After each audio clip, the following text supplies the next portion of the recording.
Okay. Hello, everyone. I'm Madeline Cheragino. I'm J Street's Senior Congressional Liaison. I run our congressional education programs, which include our delegations to the region. And this is J Stream. Welcome to the second in our Occupation 101 series with Breaking the Silence. Today, we'll be discussing Palestinian freedom of movement.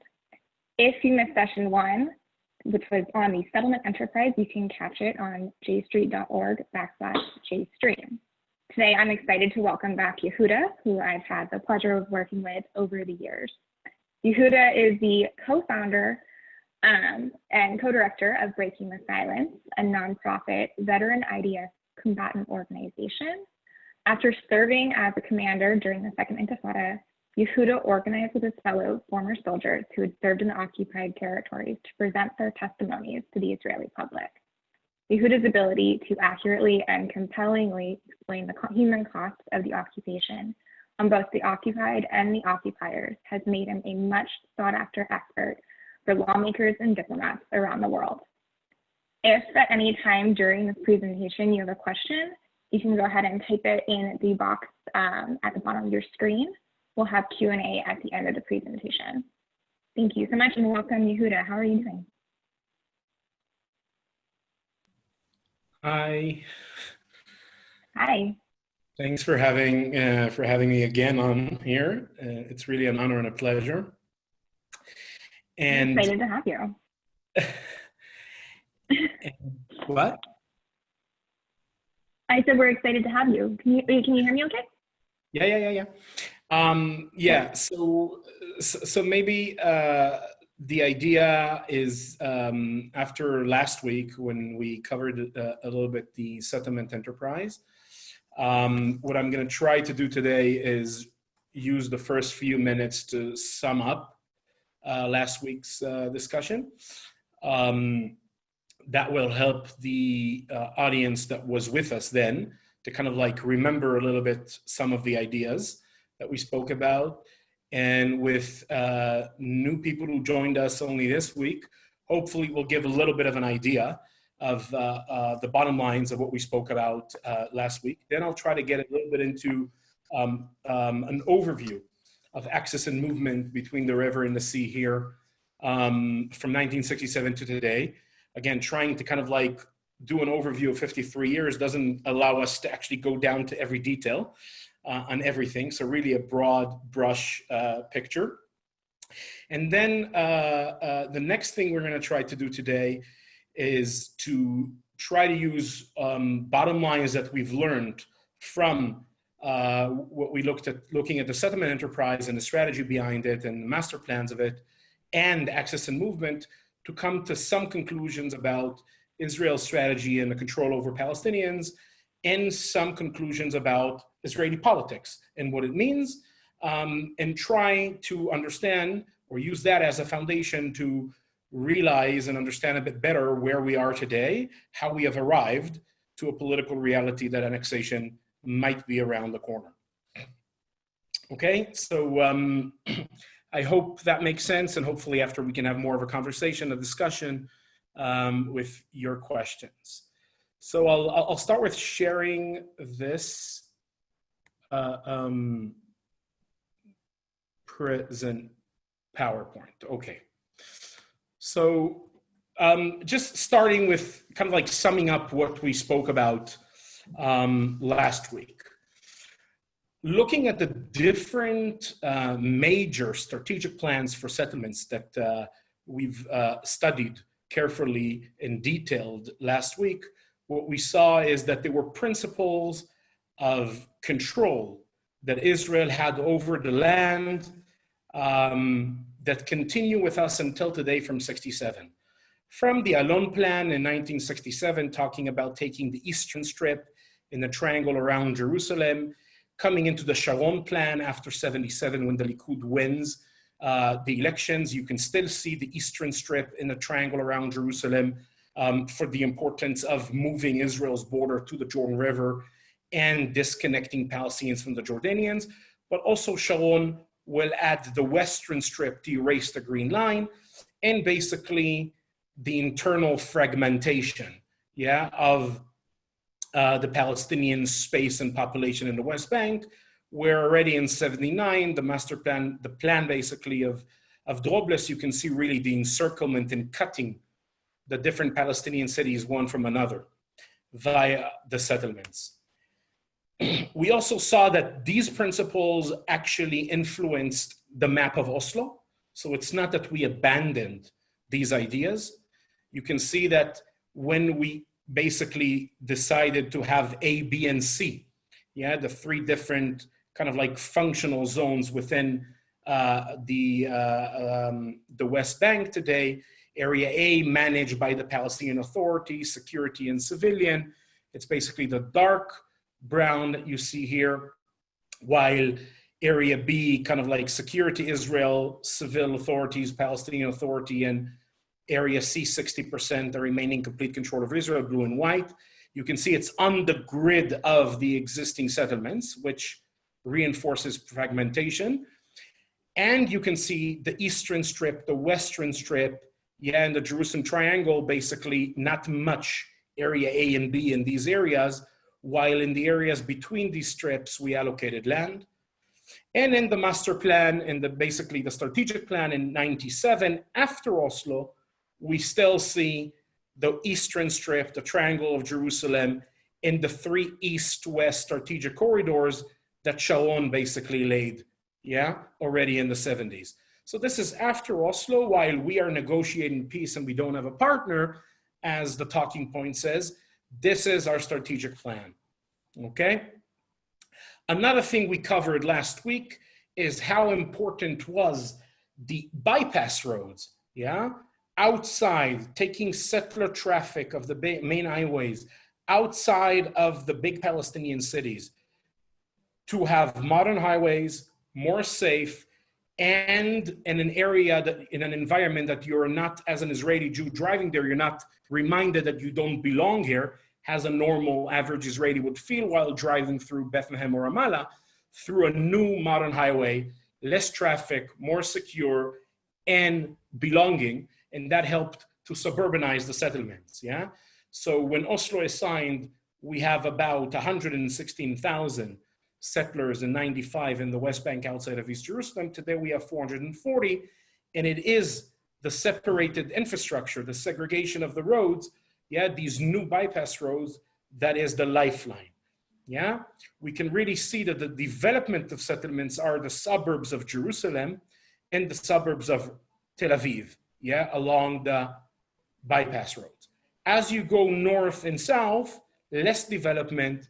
Once you're not a suburb, once you're not well connected, yeah, less people will move, not the masses. Yeah, so it is the infrastructure that is based on that segregation of new roads and infrastructure for Israelis, mainly connecting them, connecting the settlers, was basically what, in a way, I would call it the cancer that killed Oslo, but was what allowed the massive development of the settlements. The last thing we saw last week is also where the occupation is weak and where the settlements project is weak, which is there is no settlers. Yeah, this is not China and Tibet. We don't have 5, 6, 7, 10 million Israeli Jews to move to the West Bank and change the identity of the land. And even though the state of Israel, the Israeli government and the settler movement understand that, yeah, and they're trying to bring ultra-Orthodox in order to cover for this lack of settlers, it doesn't always work ultimately, because you have, this is the largest settlement in the West Bank right here, Modi'in Elite, and the second largest settlement, Beitar Elite, where 2 of my sisters and a brother of mine are living. And these are together about 20% of the entire settler population, East Jerusalem and West Bank, okay? This is about 120,000 settlers. And they are few kilometers from the West Bank, so they don't really leave, yeah, a great impact on the map, okay? So this is just an example for some of the demographic weakness that we spoke last week about the settlement enterprise. From this, I want to start to talk a little bit about access and movement. So we start in 67. The carrot and the stick, yeah, that was the name that Moshe Dayan, then Minister of Defense, called it, or the idea that he had was ruling the Palestinians with a carrot and a stick. It's pretty obvious, yeah? The stick is pretty obvious what it is. The carrot is that they should have something to lose. Look at this quote that Shlomo Gazit, who was the first head of Kogat, which is kind of like the coordinating body of government affairs in the occupied territories. Really, I would call him the Palestinian real president, yeah? Running the occupied territories, running the Palestinians' life without being elected. Look at this. Each individual should know that he has something to lose. His house can be bombed. His bus driver's license can be taken away. He can be expelled from the area, or on the contrary, he can live in dignity, make money, take advantage of other Arabs, and ride the bus. So basically, the idea is very simple, yeah? Complete dependency, and anything is taken or given, yeah, at the grace of the occupier according to your behavior, okay? And this is a principle that has been ruling, that we have been ruling the occupied territory since then to today with. Now, from the beginning of the occupation, the Dayan idea was we open borders, we integrate economy, and that's one of our ways to create complete dependency. We don't develop, by the way, it's a policy, we don't develop, allow Palestinian industry that can compete with Israeli industry, etc. And we basically use the Palestinian market as a captive market. And from the beginning of the occupation, there has been this pressure from the Israeli industry to allow workers to come out. There was also a big economic crisis. And basically from 72, a new military order is signed that allows basically Palestinians to leave the occupied territories to Israel.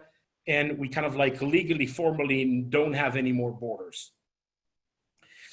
And you can see here in this graph, basically the complete dependency of Palestinian workforce on work in Israel. Look how throughout the years, yeah, we're talking about by 75 already, 1/3 of Palestinian workforce is working in Israel, and unemployment in the occupied territories accordingly goes down until once we close the borders, and we'll talk about it soon, it will replace and go the opposite. And throughout the years, up to the first Intifada, thousands of Palestinians come to work in Israel. For Palestinians, this is, in terms of freedom of movement, great times, so to speak. Gaza, West Bank, Israel, all open. People move around. People see family that they haven't seen for a while. Refugees travel to see the remains or whatever of their villages, etc. So these are days that generally the default is anyone is allowed to leave in and out of the occupied territories unless said otherwise.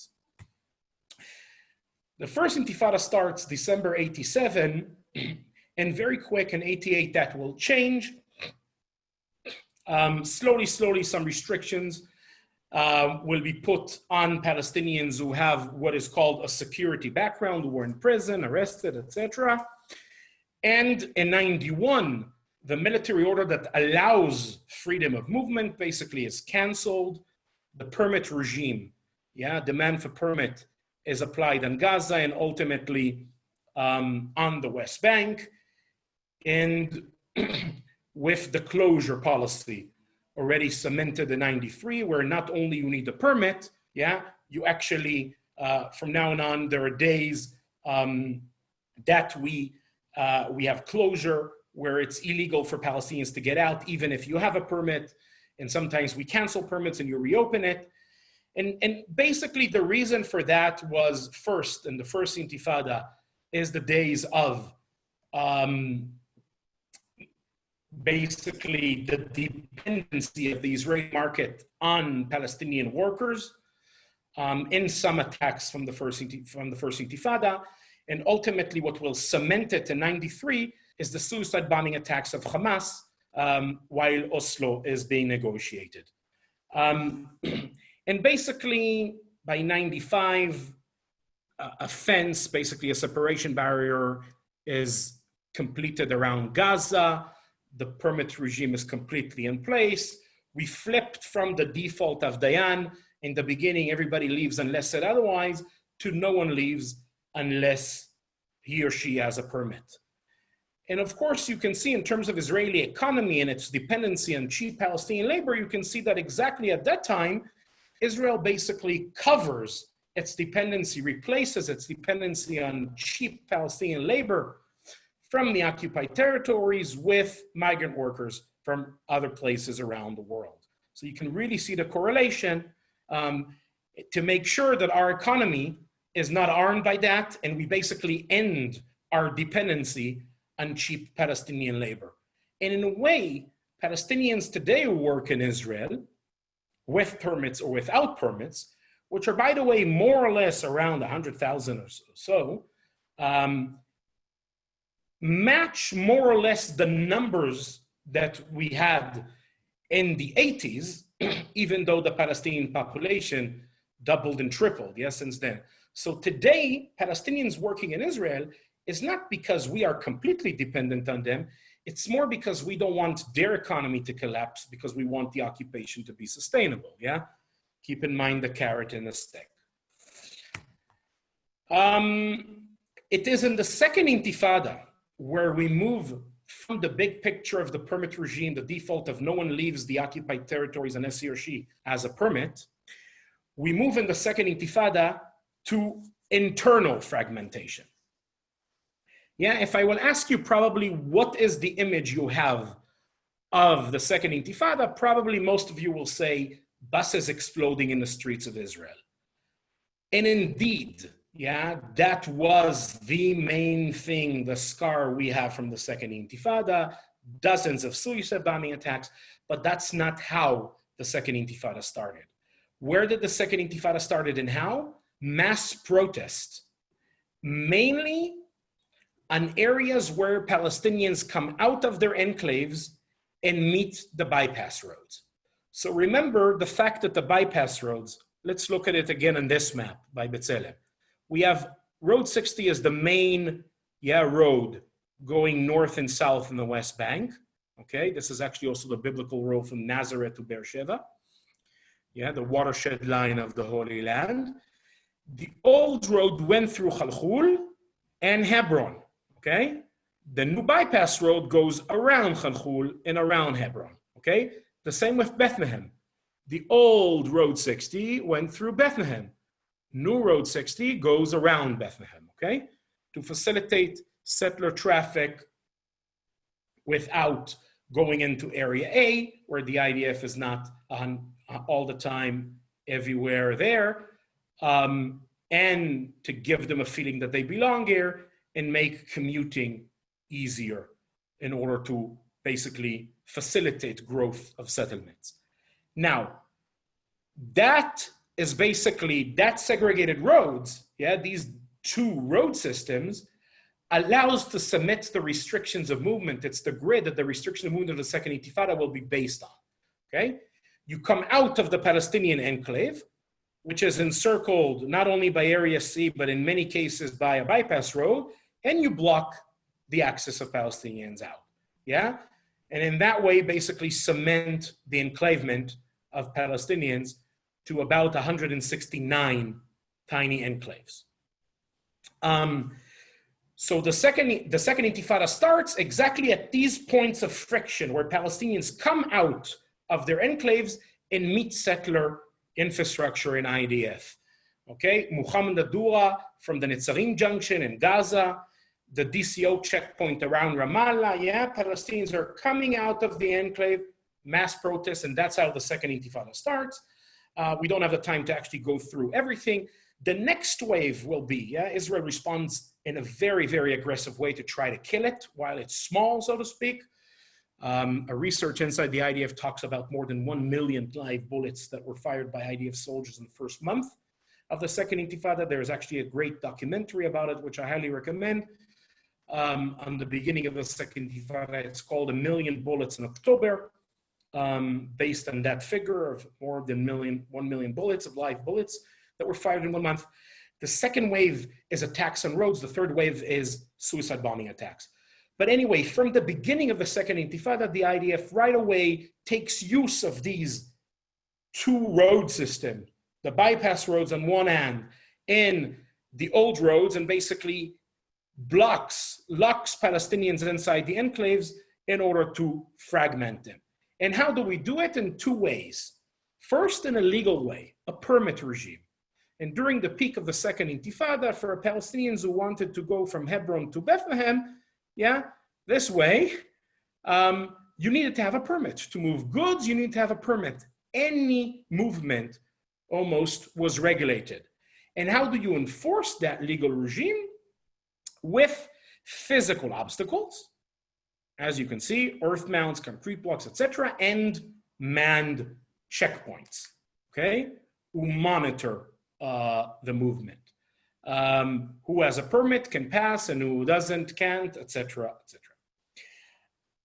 Another thing that was done is physical blockings, not basically, some of them are to enforce the formal legal regime of segregation and the permit regime, and some of them are just to de facto enforce segregation that is not backed by orders.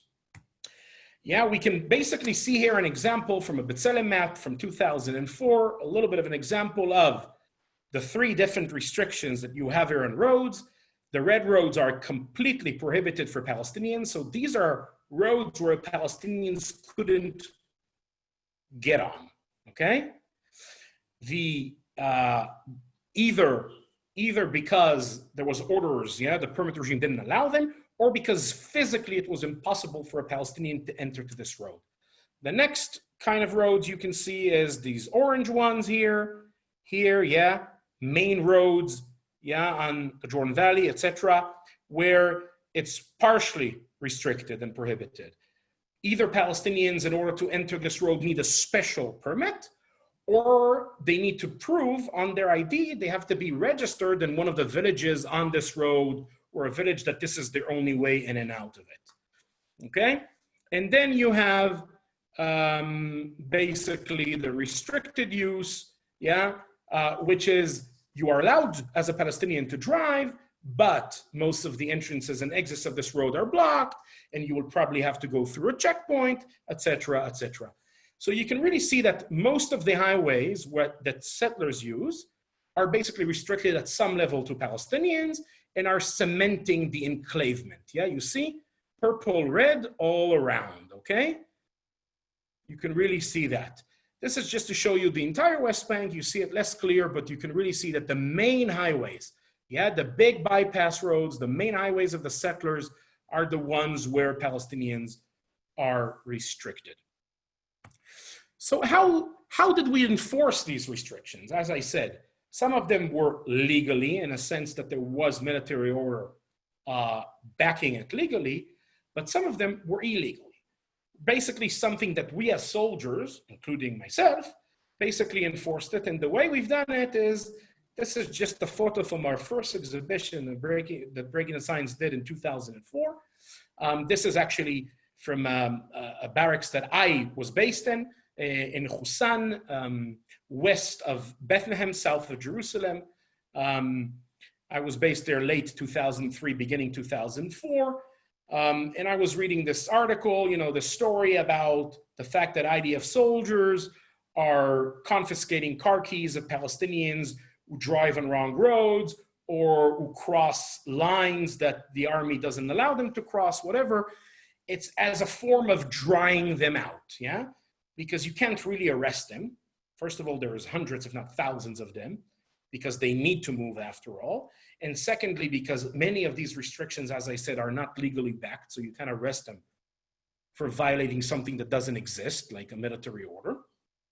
So you basically, what we call, dry them out, educate them with confiscating car keys. The IDF spokesperson actually rejected it, and I had a box, while reading this article, there was a box near me in the room, it was the control room of the barracks, where dozens of car keys, as you can see them on the wall of the exhibition, 1 month, one checkpoint in that area. And that's the ones we didn't give back to the drivers after the soldiers took from them. So I just took it home, and then we put it up in the exhibition as part of the evidence. Once Palestinians realized this trick that we're taking these car keys, they started using a different, they started to have spare keys. So then we have to be kind of like creative, cutting tires, confiscating their ID cards, etc. And without an ID card, they can't really move. Now, what I show you this is just for you not to understand that this is not, these are not only stories from the Second Intifada. Yes, this level of restrictions are from the Second Intifada, but also in 2012, way after the Intifada, this is one of our testifiers in the South Hebron Hills, the southeast corner of the West Bank. There is a big area that is called Fire Zone 918, 12 Palestinian villages in an area that was declared a training zone for the army. If Palestinians drive, you're not allowed to be there. So you stop them and ask them, show me your ID, why are you here? And their answer is, we live here in this village. But as some of you may know, many of the villages in Area C, the 60% under complete control of Israel, I'm not going to get into this now, are unrecognized in the eyes of Israel. So they are actually not registered from that village, but from the main urban center nearby. And take the car, drive to the wall, take a photo, take off, the tires, etc. You can see the amount of tires, in one company only. So how do Palestinians move around? Basically, few ways. The most common one was what we called back-to-back. You see kind of like the concrete blocks, at the edge of the enclave. So you come on one end, take off, the merchandise you bring in with car from there, and then you come on the other side and take it, Or these children are going to school or back from school from one enclave, which is Hebron, to another village, and then they get up to the closed road here, cross by foot the road that settlers are using, and then go into the enclave and taxis are waiting. You basically travel in segments. And if you wanted, if I go back to the example of Hebron, Bethlehem, you took 10, 15 taxis from this enclave to this enclave to this enclave to this enclave to this enclave, and ultimately you made it there after an hour and a half, 2 hours, and of course that basically costs a fortune. Think of the impact to economy, if to move goods, etc. And there you can see other ways to move. So if you want to move from this Palestinian enclave to here, this road is completely prohibited. So what Palestinians did is drove through the fields, off the main ways, and basically came here, or basically did a huge U-turn. You come from this enclave, you want to go to Salfit, the nearby city. This road, the main road that you used to use, is blocked. You basically have to go all around on roads that are partially prohibited for you. And those severe restrictions of movement basically have a huge impact on Palestinian economy, and there is enormous international pressure to ease up these restrictions. In parallel to that, there is a bunch of generals and the IDF who believe that we are losing the Second Intifada because we are using only the stick, no carrots. And we need Palestinians with something to lose in order to win. We need to give them something in order to win. And that's when a new plan of segregated roads is being planned, basically, that is called Everything Flows. You can really see, kind of like in blue, the Israeli roads, in brown, the old roads connecting the main Palestinian centers, and basically tunnels and bridges connecting the enclaves. So the tunnels of bridges of the Trump plan are not really a new idea. This ultimately doesn't happen. There is a lot of criticism, and Israel will come up with a new system of elevated roads and tunnels and bridges that ultimately only part of it will be implemented, which is called the Fabric of Life roads. So you see this wall here, this is a settler road. This is the enclave towards Ramallah. This is an enclave of a Palestinian village of Bidu, and you basically have a tunnel beneath the settler road connecting one enclave to the other. This is the enclave of Husan. This is El Khader Bethlehem and the road, okay? All together, basically, about 49 kilometers of new fabric of life roads, almost 50 tunnels and bridges kind of like type of stuff were built in order to kind of like ease up a little bit the restriction, so international pressure will relax a little bit, yeah, taking the most extreme cases of restrictions that we created and solving them in a cheap way because we don't have the money to actually build a complete segregated highway system throughout the West Bank. Post the second intifada, we basically saw the fragmentation into 6 zones, yeah? South, center, north. Basically, today, you don't need a permit to move between them, but there is a checkpoint in between them. There is East Jerusalem, where Israel treats as the highest level of permit. This is like entering to Israel. And in green, this is the so-called seam zone, the Israeli side of the separation barrier, which you need a special permit to enter that area. Yeah, and then you have the Jordan Valley, which today you don't need a permit anymore as of 2012. But, and this is where I'm going to try to end the access and movement and get to political conclusions a little bit. But many people think that today we have less checkpoints, only a couple of dozen. Yes, there are still a few hundred concrete and roadblocks, you know, with gates and concrete blocks and earth mounds, etc. But there's less checkpoints, and the image we have is that, you know, movement of Palestinian is cool. So first of all, we have, of course, the siege in Gaza, complete fragmentation between Gaza and the West Bank from 2007.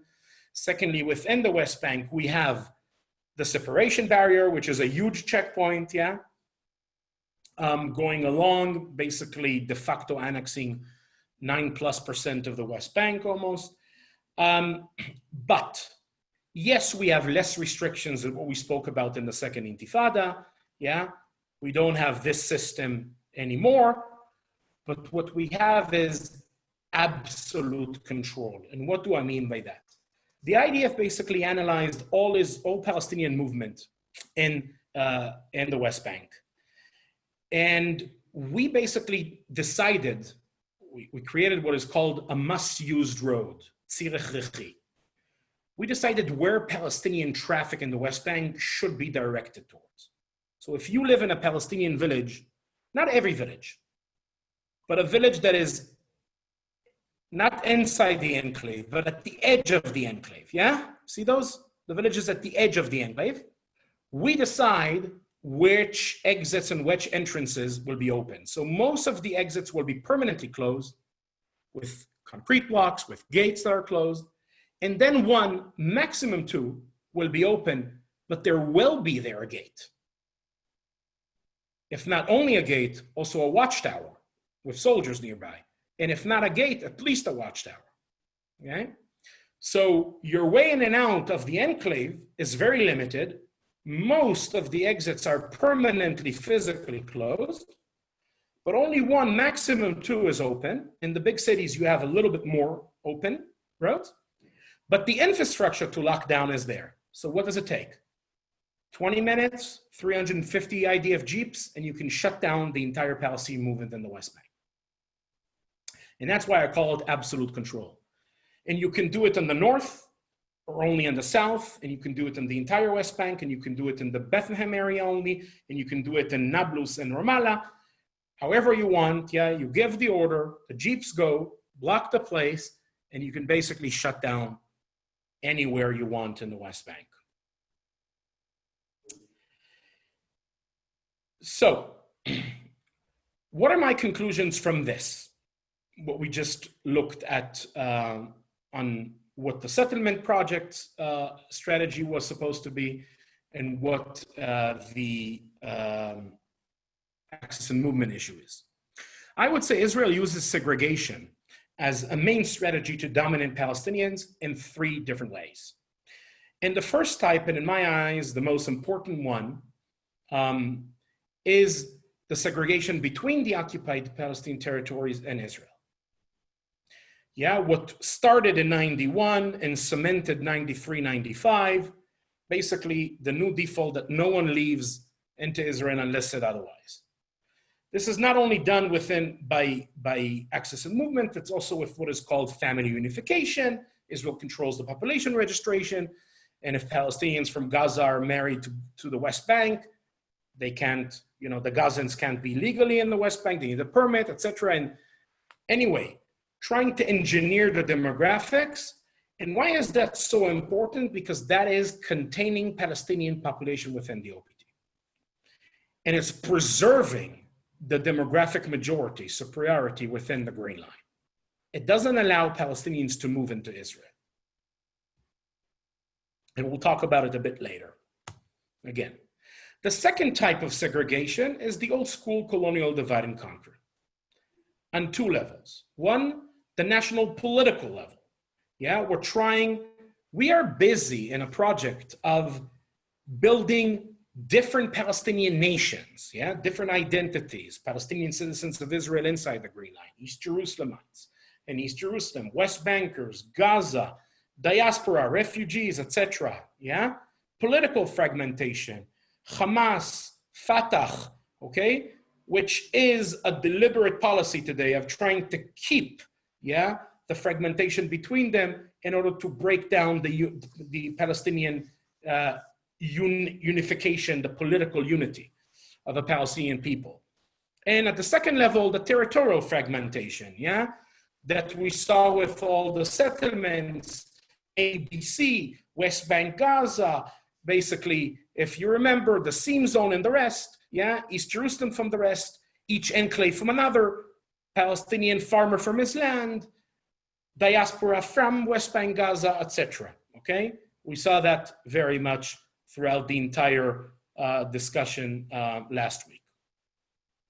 And the third level of segregation, which is also a very important one, is the segregation between Israelis and Palestinians within the West Bank, okay? That is based on one hand, the bypass roads, especially for the settlers, and the fabric of life roads for the Palestinians. So even if we don't have proper restrictions imposed today, yeah, Palestinians don't need to use the settler roads, etc. And that, as we saw last week, is crucial. And the planners already in the 80s, especially in the 90s, understood that yeah, the first option of parallel roads provides a better solution for the issue of segregation, even in tense times, allows for togetherness that maintains separation, okay? The planners understood that segregation is the lifeline that will allow the suburbanization of the settlements, okay? Friction, not good for settlement growth. My sisters and brother would not have moved to settlements if there was friction. What is my political conclusions from this? I would say that I don't believe that one should look at Israeli politics anymore through a lens of right, center, and left as you think of it in the rest of the world. And why? For different reasons. First and foremost, because as we saw, the occupation is not a right-wing project. Israel domination over Palestinians is an Israeli project. Apart from the second Rabin government in '92, this is mainly basically the national project of maintaining this. Second is the fact that right and left in Israel is not your right and left. Yeah? Normally in the world, right and left is according to social economical policies, while here, that's not the defining issue between right and left, but rather Israel-Palestine, at least traditionally. Look at Haaretz newspaper, by the way. Everybody would say Haaretz newspaper is a very left-wing paper, but on social economical issues, most of the people who write there are extremely neoliberal, yeah? So right-wing in that sense. So that also confuses. And the third reason why right and left, I think, is less relevant to Israel is because if you live in a place like Israel, where I live today, where the moral political crisis is so fundamental, yeah, which is a military regime, an occupation over millions of people, stripping them from rights and dignity for over half a century. I don't care whether you're a neoliberal or socialist. Yeah, there is one thing that I care about is what you think of our relations to Palestinians.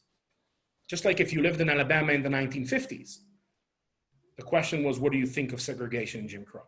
And if you lived in South Africa in the 70s or the 80s, the question was what you thought of our relations, as white people with Africans, with colored, with Indians, about apartheid. And that's why I would divide the Israeli political sphere to 4 camps, or basically 4 ideas, depends how you want to call it, of our relations with Palestinians and our relations with the space.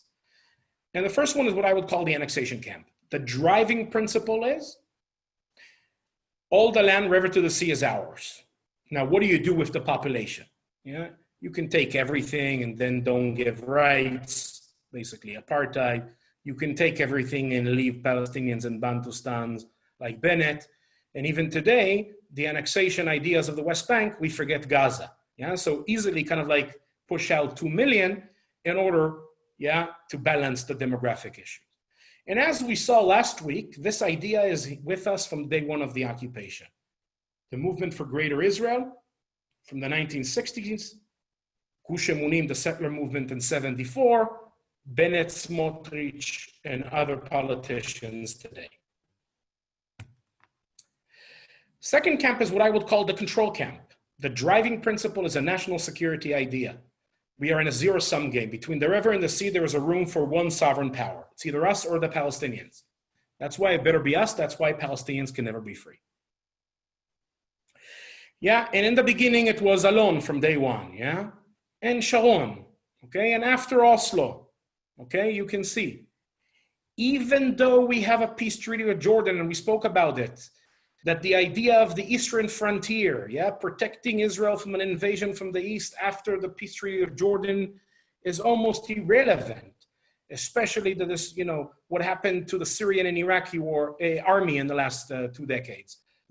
Still, we are talking about, look at this, 97, about the divide and conquer, divide and rule between Palestinians and Jordanians.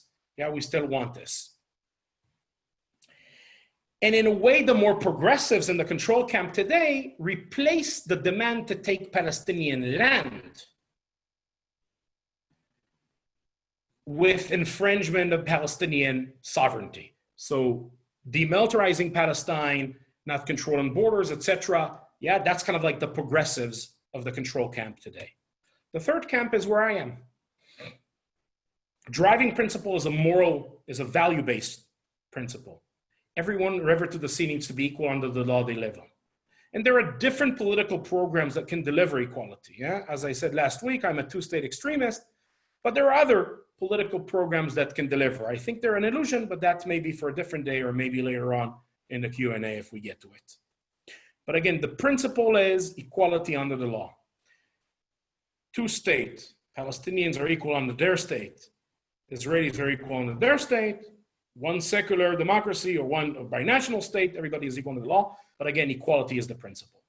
And the fourth camp, the fourth group is the ethnic state camp. An old school 19th century, beginning 20th century idea of a nation state, pure state. And that's why for Lieberman, and you can read the quote, for him, in a way, Palestinians from inside the Green Line are more of a threat than Palestinians outside the Green Line. That's why for him, it's population swap rather than land swap, He wants to cure Israel from the so-called its cancer for him, which is 20% of its population that are not Jews, that are Palestinians.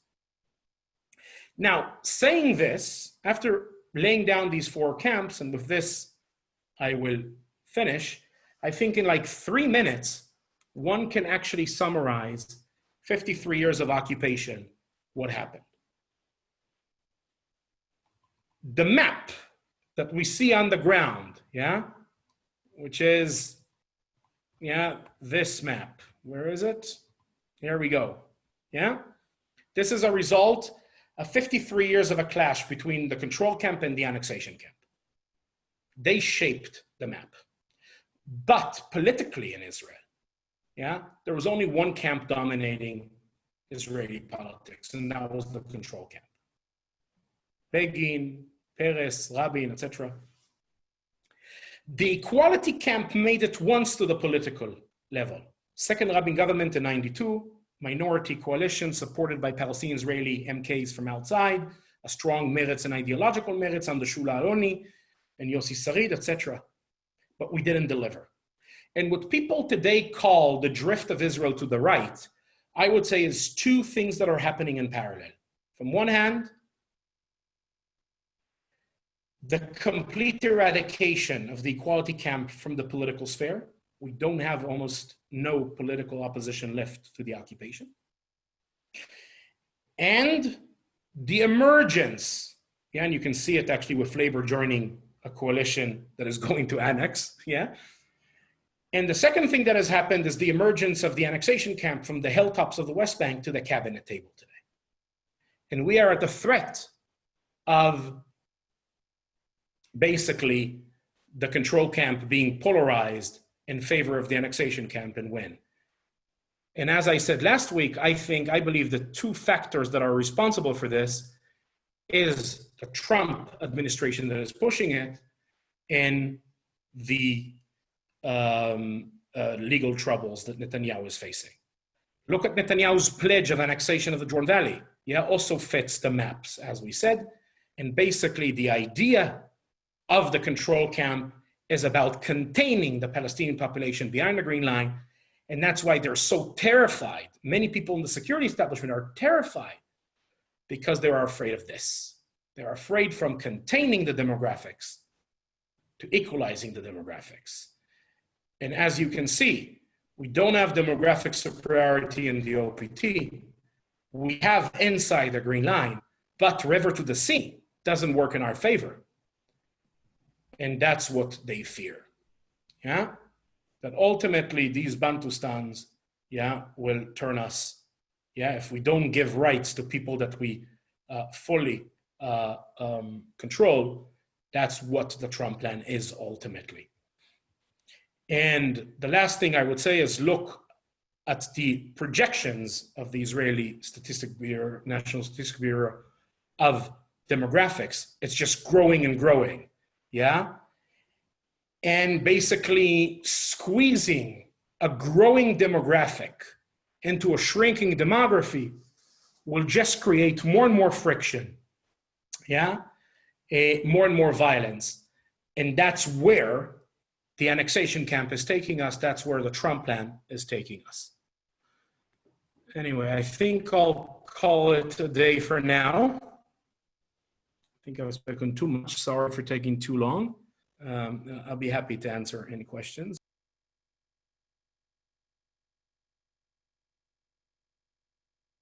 I think you have to unmute yourself, Madeline, sorry.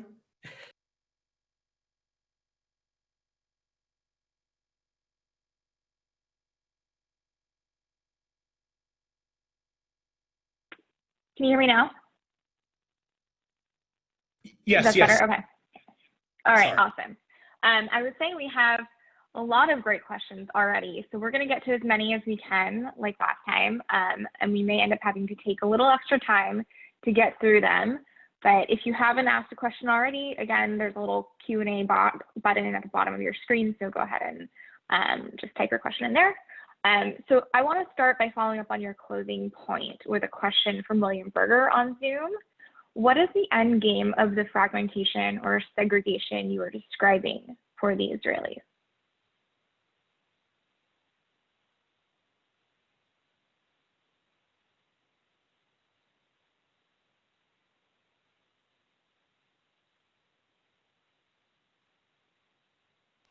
Sorry.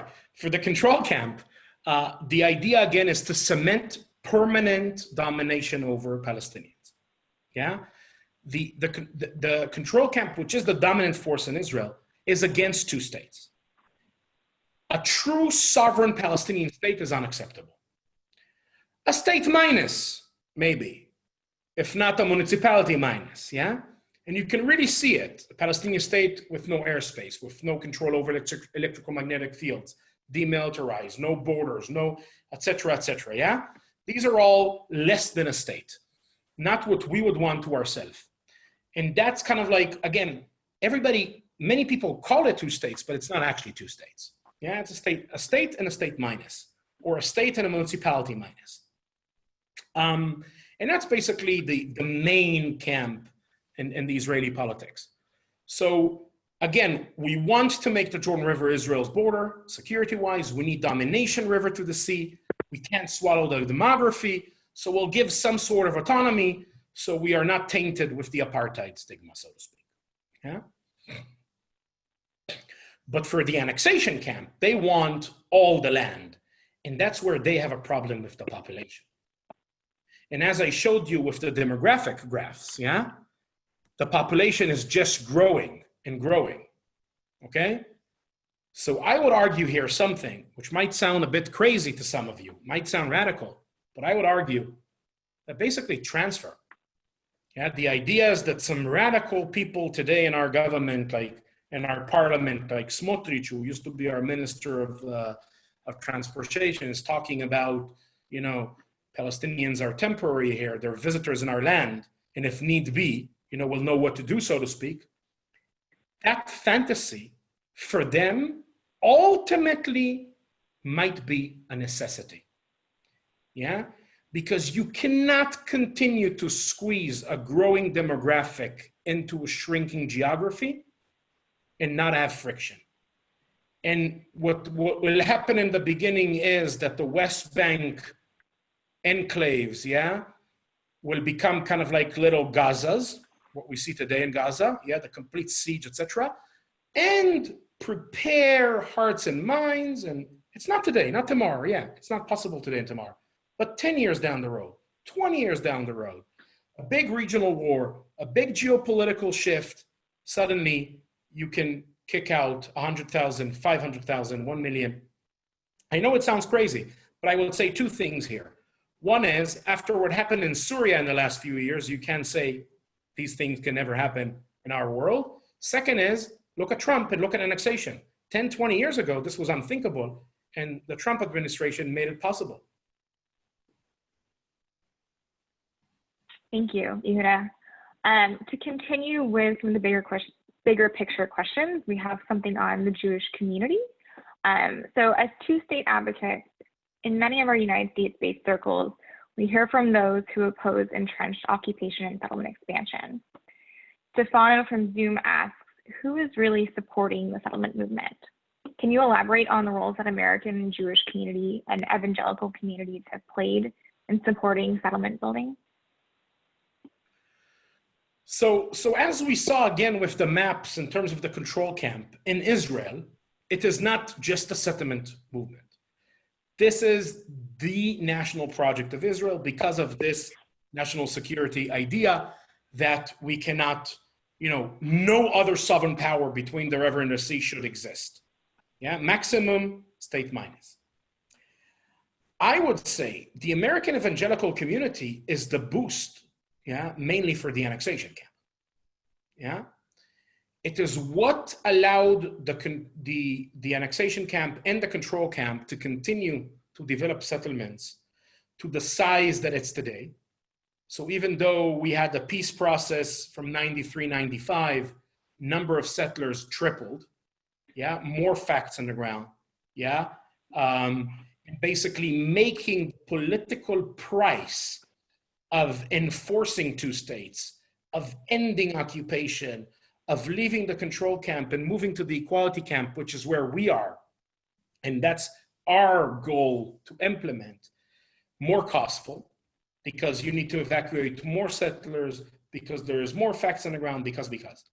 And I think they are the driving force today behind mainstreaming and basically making annexation possible, which is unthinkable 10 years, 20 years ago, as I said. I really believe that this is, in numbers, the annexationists in Israel are relatively low in terms of public support, but in political power, enormous, because you have David Friedman coming to Netanyahu and saying, hey man, what are you still doing in the control camp? I'm annexing, come and join me. Yeah. Okay, well, we have another question here. This one is an interesting question on political rhetoric we use when discussing the West Bank. Yehuda, you showed some slides that illustrated the fragmented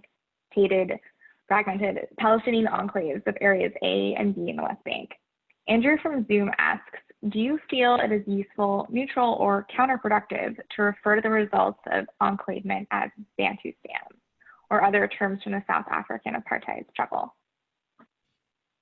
Wow, this is, I think, this is an interesting question in two levels. First of all, strategically speaking, and secondly, factually. I would argue that if and once the Trump plan is implemented, annexation is implemented, yeah, then formally Israel said control is permanent over Palestinians. And we are not talking about giving Palestinians rights in these enclaves, yeah? But rather the opposite. Maybe we might give rights to some Palestinians in the areas we annex, but the rest will not. Now, I know that the Trump plan calls this a Palestinian state, so to speak, yeah, but it's not a state, with all due respect. Nothing that we call a state is resembled here. This contiguous territory under permanent Israeli control. Israel controls all the ways in and out, transportation of goods and people in and out of the area under Israeli control, et cetera, no airspace, demilitarized, restricted authority in joining international treaties, et cetera. That's not a state, yeah? And that's why I would say definitely, in my eyes, implementation of the Trump plan, annexation of 30% of the West Bank will turn us into a formally apartheid system. Now, to be honest, I'm very fearful of using strategically this word for two main reasons, yeah? First of all, because many people don't know that apartheid is not only what happened in South Africa. Yeah, and people have this idea that South Africa was a racist regime, et cetera. Because people need to know today that because what South Africa was, because how horrendous apartheid was in the eyes of the international community, there is a new crime in international that is called the crime of apartheid, which has its own definition. That is not necessarily, it's not one-to-one, yet the South African model, yeah? And basically it's domination of one group over the other with the intention to continue with severe human rights violations, et cetera. Yeah, there is a whole, and I urge people on this discussion, this talk, to actually go and search and read a definition, yeah? So that's one thing, which I think there is a lot of education needs to be done. And the second thing is that I think I fear that people might be simplistic and think, oh, the solution in South Africa was one state, so the solution here was also one state. And as I said earlier, I'm a two-state extremist for the reason that demography, yeah, as you can see here, demography is still a demography of two states, yeah? Complete dominance within Israel. We didn't manage to dominate ourselves. Yeah, actually, there's a mistake. This is not, this is OPT, but West Bank is, yeah, should really be seen, yeah, because the 17% is, yeah. So we didn't really manage to take demographically the West Bank. And that's why I think even if you will manage, and I hope we will one day, to manage the political forces in Israel, the pressure from outside together, yeah? In order to bring Israel to end occupation, Israel will retreat to two states rather than doing one state. So these are the two things that I'm very reluctant in using, yeah, the apartheid analogy in Bantustans. But again, I think that after annexation, I don't think we will have to call it what it is. Thank you, Yehuda. I'm going to combine two questions from Zoom on Israeli politics for our next question. Is the Israeli Jewish population at large willfully oblivious to the perspective you present, and which the commanders for, I just lost my place, and which the commanders for Israeli security present? And do you see the Israeli left putting any meaningful pressure on Israeli politicians to move toward a two-state solution? So in terms of Israelis kind of like ignoring whatever the reality on the ground, or look at our name, breaking the silence, yeah? Talking about the silence, yeah? I must say here a few things. First and foremost is that it's important to understand that silence is not an Israeli disease. Silence is a human epidemic, yeah? When you don't look too well, you don't spend too many hours in front of the mirror. And it's always very easy to look through a window at someone else. Oh, that army. that state, that group of people, that community is doing wrong, it's very difficult to face a mirror and look at yourself and see the wrongdoings that you are responsible and that you are doing. In the same way also for you sitting in the States, yeah, not in Israel, kind of like, hey, yeah, it's always easier because you're looking through a window. American Jewish community is kind of like in the middle, so to speak, yeah? Half in the window, half in the mirror, so to speak, yeah? Like as you're closer to Israel, yeah? But as Israeli society, we are completely facing a mirror. And that is something very difficult. And in a way, we're fighting an uphill battle against our nature as human beings of trying to force our society to confront the mirror to what we're responsible and how wrong it is. Second thing is, up to now, it works in the sense that Israel managed to do that, yeah, with relatively minimum price, politically, diplomatically, basically almost none, economically, a little, security, a little, yeah. So most people walk in the streets of Israel with the feeling, if it ain't broken, why fix it? Yeah. And as we said last week, in terms of expecting a majority of Israeli Jews marching in the streets against occupation, I think is not rational. Yeah. You didn't have a majority of whites in Alabama in the 50s marching against segregation. People with privileges don't kind of like voluntarily, for altruistic reasons, basically offer to get rid of him. A minority, yes. A majority, not. And that's where, as I said last week, I believe we need to grow as strong as a minority within Jewish society in Israel that will reject it. We need to connect to Palestinian Israelis. Yeah, that's where big numbers are. Yeah, and then we will need help from our friends from outside. Got it. Thank you. I want to take a question from Rabbi Joan Sachs now. This is on Palestinians' role in the conflict, before we move on to discussing some specific questions about the logistics of occupation. Yehuda, do you feel there would have been as much containment of the Palestinian movement if it hadn't been for the intifadas and other attacks? Rabbi Joan says that she has friends on kibbutzim and in other locations, and many of her own family in Israel, who moved from the left to the right after those events. So to her, it sounds like you were minimizing the effect of fear. She also notes that Arafat backed off from keeping the agreement. So I don't minimize the effect of fear. I think the second intifada, first of all, I think one should distinguish between the first intifada and the second intifada, yeah? The first intifada was not nonviolent, but was a popular uprising, yeah? It was the Palestinian people as a people stood up. We are fed with being ruled by others. There was complete nonviolent elements, strikes, boycotts, etc., refusal to pay taxes. There was popular resistance, throwing stones, protests, etc., and there was also some violent attacks and some terrorism. But the second intifada was a completely different story, yeah? After the first few days, the second intifada turned a completely different perspective into a campaign of terror, yeah?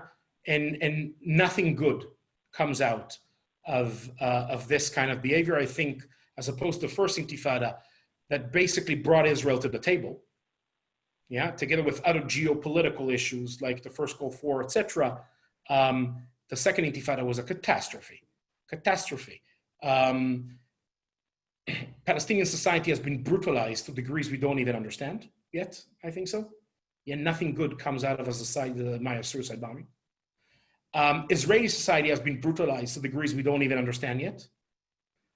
You know, in 2014, in Operation Protective Edge in Gaza, more than 500 Palestinian children died, and almost no one blinked an eye here. We got so numb to Palestinian suffering and to the price of Palestinians that they paid.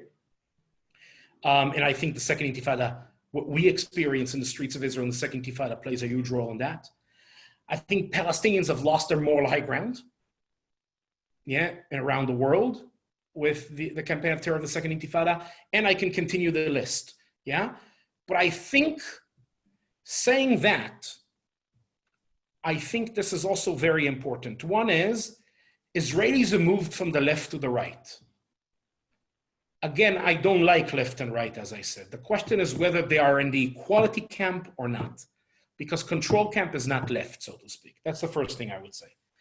And the second thing, if I may, you know what? No, I'll just try to leave time for more questions. So I hope at least I addressed this. Yeah. Thank you. I'm sure you did. Okay, so Yehuda, sorry, my internet, can you hear me? I just had a little note saying my internet connection is unstable. Okay, I want to follow up and dig into geography and movement a little more closely. You talked about the checkpoint system, and we have a couple questions about internal checkpoints. Can you talk about flying checkpoints and how they impact everyday life for Palestinians? Are there times when Israel increases or decreases these internal checkpoints, and what is the current situation right now? So first of all, let's say what is a flying checkpoint?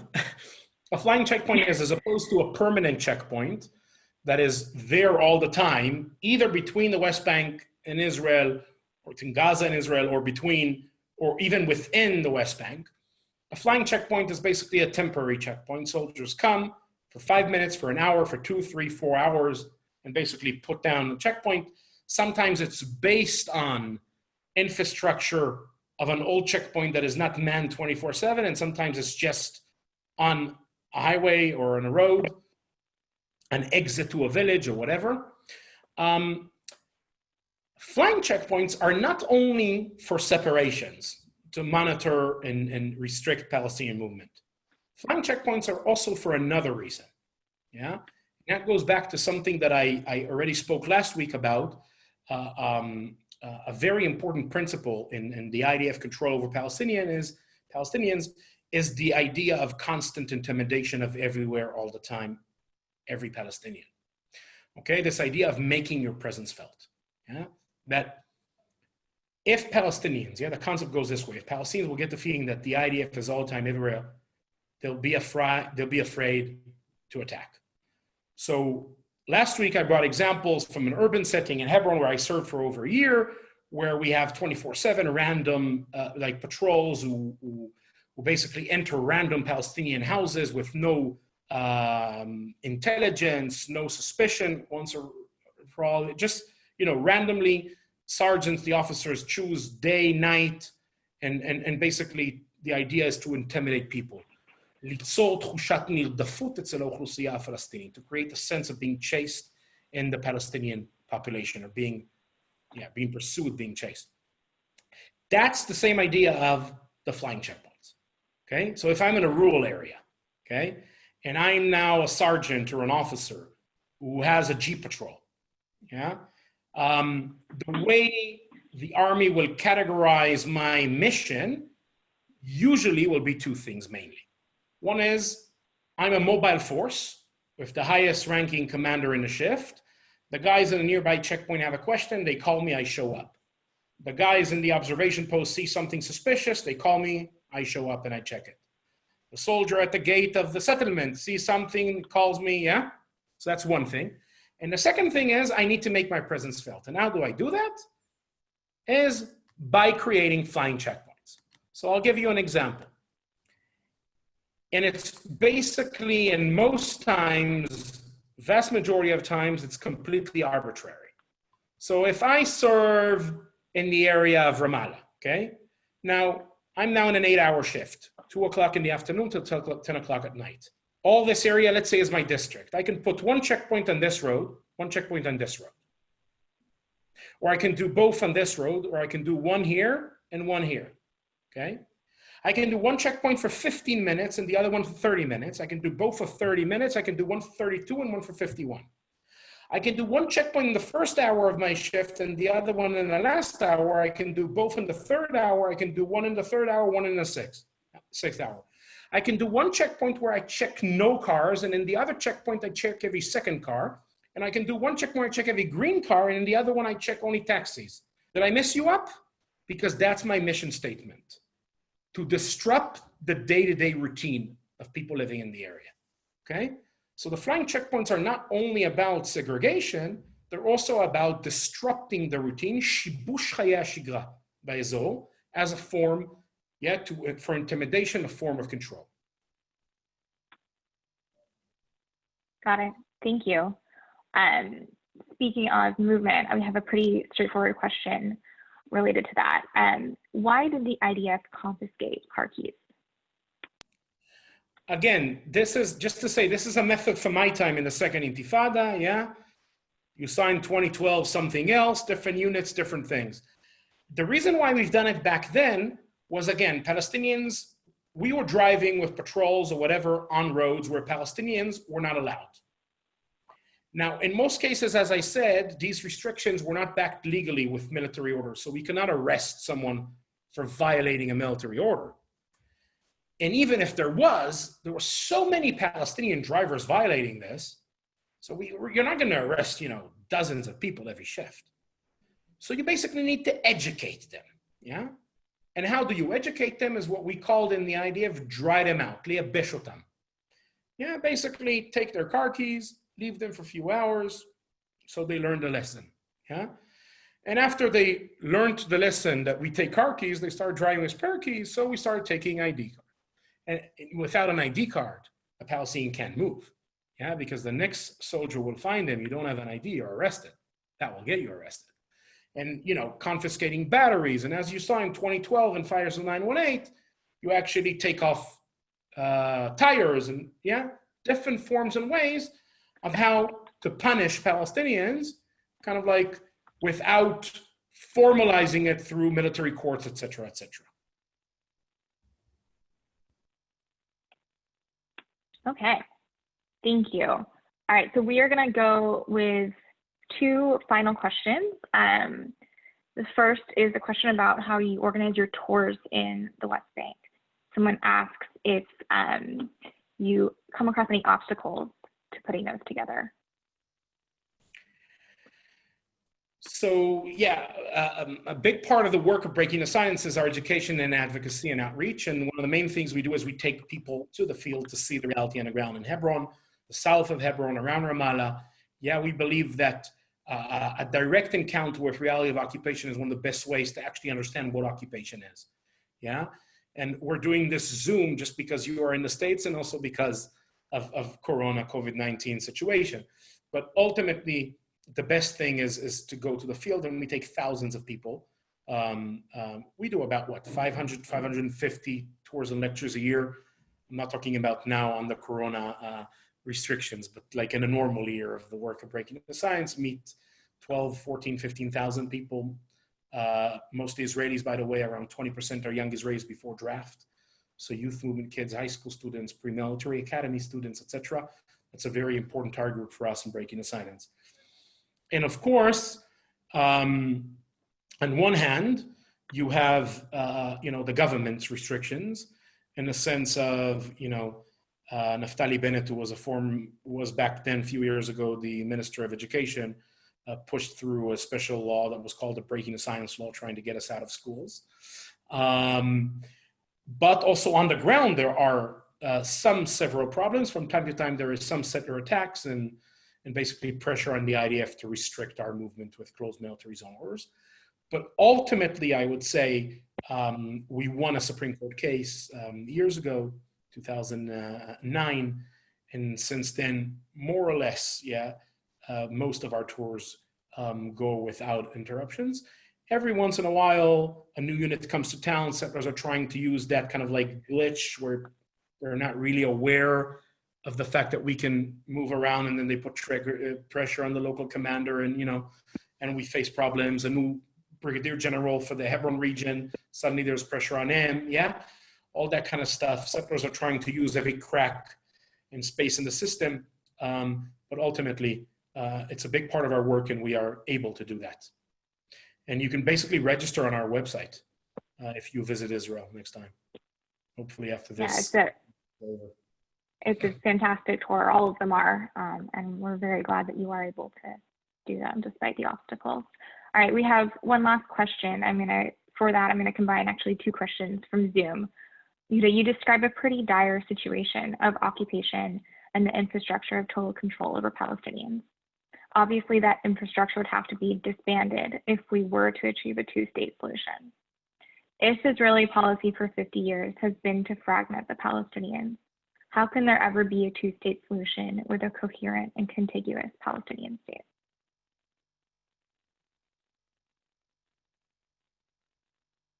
Ooh, Yehuda, I think you're muted.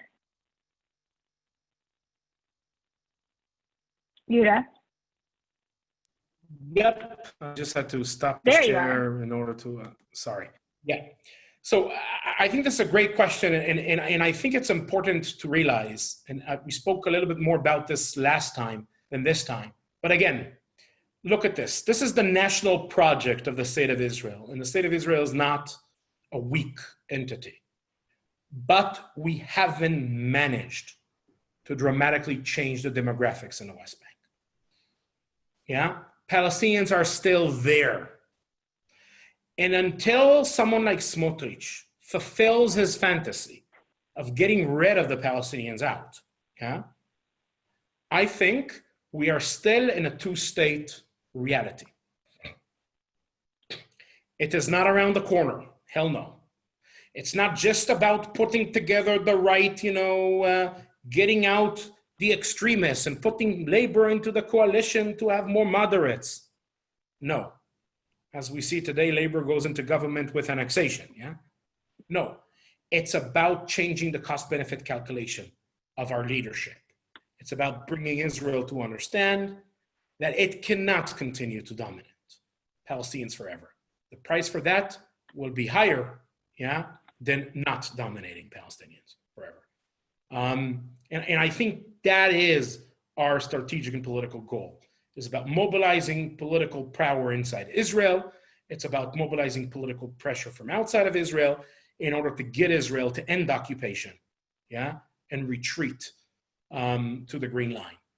Green Line, I say, because that's a principle. Of course, negotiations, agreed land swaps, okay, if Palestinians agree. But in principle, our demand is end of occupation. We are not part of the control camp. We are part of the equality camp. We want Palestinians to be equal to us in the way that they're going to be under their state. And we're going to be under our state. And there is equality between states. Yeah, the idea that we have the right to decide what level of sovereignty Palestinians will have is unacceptable in my eyes, insane, and shouldn't be acceptable. Palestinians should deserve exactly what we deserve for ourselves. What I want for myself is what I want for my Palestinian neighbor. And that's the premises of my moral position and my political position on this issue. Thank you, Yehuda. And thank you to everyone who joined us. If you'd like to join our movement to stop annexation or to learn more on how you can take action, please visit jstreet.org/stop-annexation. And to find recordings of our past webinars, including this one and last week's Occupation 101 with Yehuda, you can go to jstreet.org/jstream, where you will also find a list of our upcoming webinars. Thank you so much, Yehuda, for joining us. It was enlightening, as always. Thank you very much for putting this together, and thank you for everyone, all the participants who joined us. And I hope we use our collective power to actually generate that political force that can end this. Thanks. I hope so too. Thank you. Bye. Bye.